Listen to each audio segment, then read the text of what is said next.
médias donnent vraiment une image très négative de l'Iran, comme si c'est un pays où les gens sont complètement opprimés, alors qu'il y a essentiellement beaucoup de liberté là-bas. Alors je leur ai expliqué que c'est une expérience unique. Les gens en Iran sont très gentils, et aussi l'aspect spirituel quand on fait les pèlerinages. Mais pour cet aspect-là, les gens ont de la peine à comprendre ici, parce que la spiritualité, c'est quelque chose qui est vécu. Et quand on vit dans un monde matériel et à la poursuite des choses matérielles, évidemment, on ne connaît pas, on n'a jamais fait cette expérience de spiritualité.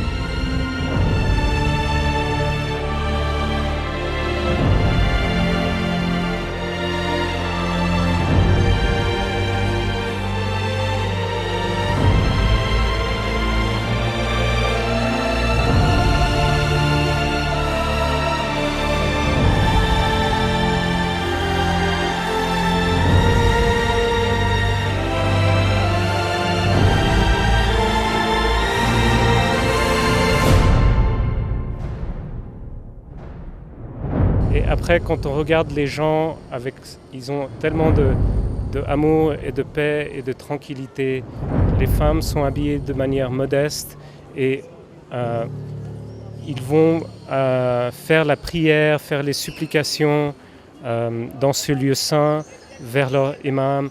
On voit les gens qui sont les bras étendus vers Allah subhanahu wa ta'ala, avec les larmes dans les yeux. Ils expriment leurs besoins, l'aide dont ils ont besoin. Ils expriment leur désir et leur amour pour leur imam.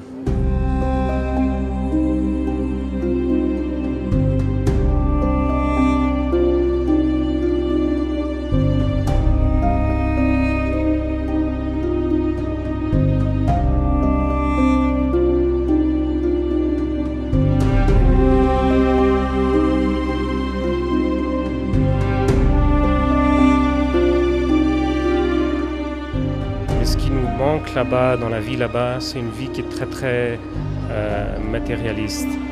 Et ce qui nous manque là-bas, c'est vraiment l'aspect spirituel qu'on ne voit pas beaucoup dans la société là-bas. Les gens n'ont pas connaissance de Dieu, des envoyés spéciaux de Dieu. Et c'est cet aspect-là qui nous manque, cet amour envers les personnages, les imams, les prophètes qui étaient proches de Dieu, et cet amour qui est partagé avec les gens, et pour nous, pour cet imam et pour le imam envers nous.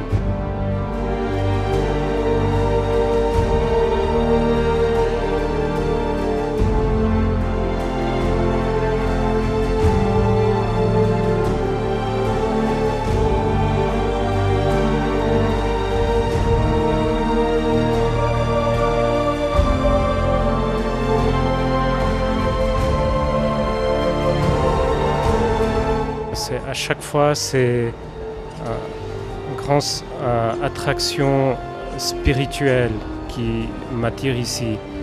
Quand je viens ici, je me sens en paix, je me sens avec des gens qui portent de l'amour, avec une spiritualité élevée dans ce lieu saint.